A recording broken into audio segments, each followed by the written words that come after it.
is Shieanne Woods, and today my topic's on anime.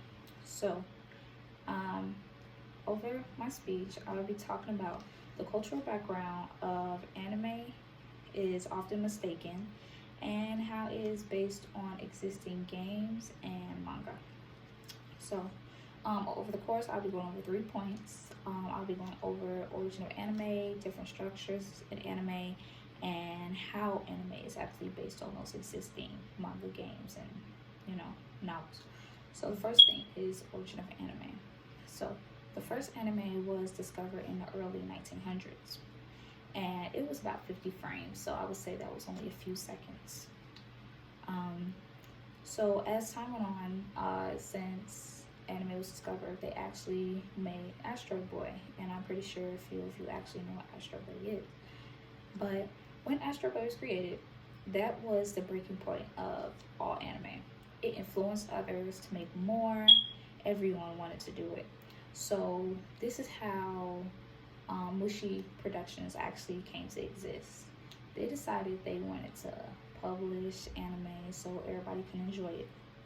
Now, with Mushi Productions, they actually had a few series that were very popular. So Kimba the White Lion, Sally the Witch, and Speed Racers. But as Mushi Productions went on, they gained more competition and eventually went bankrupt.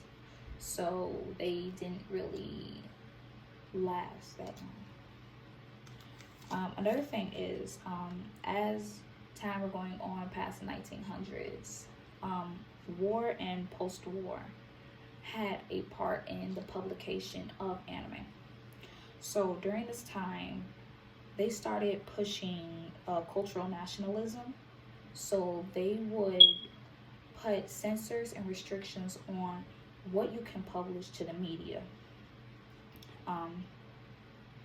And they wanted anime creators to put in their animations that Japanese people are very smart, that they can defeat their enemies, and that they have wits, basically.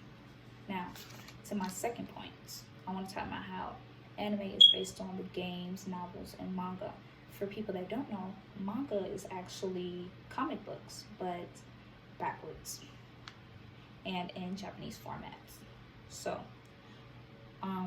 usually they decide what gets turned into anime if it has a good popularity rate, depending on your audience and your storyline, age range, etc. The same thing goes with actually games, novels, and mangas when they are created. Sometimes those are created based on animes. Depending if the anime is famous, people decide if they want to make games or books or mangas about them.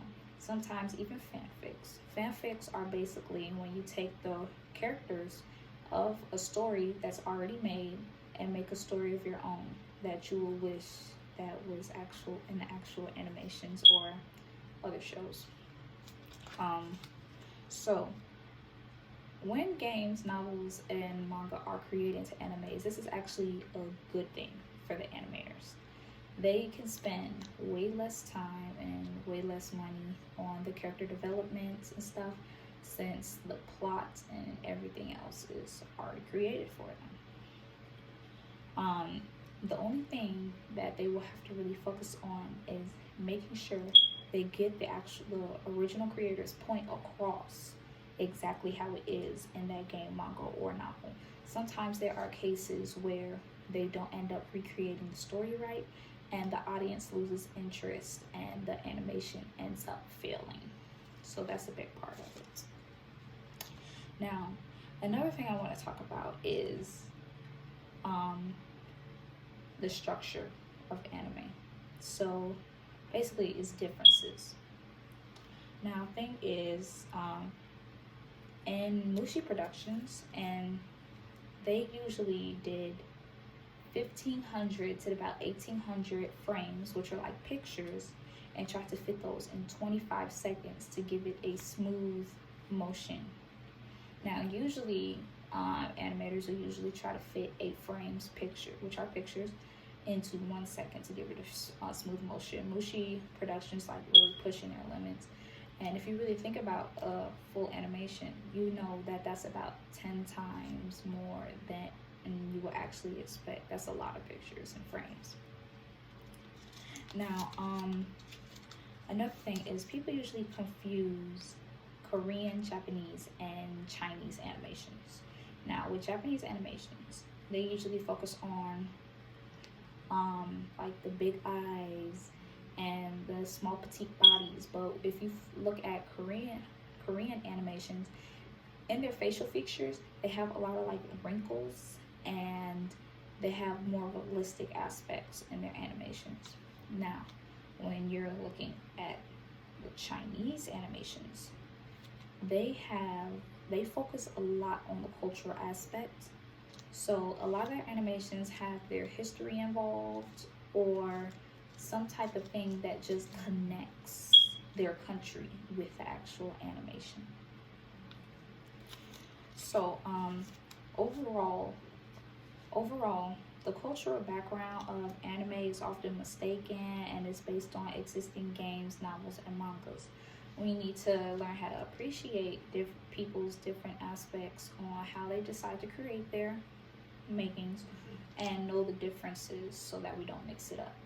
Just like other cultures, we have our own creations, and they do too.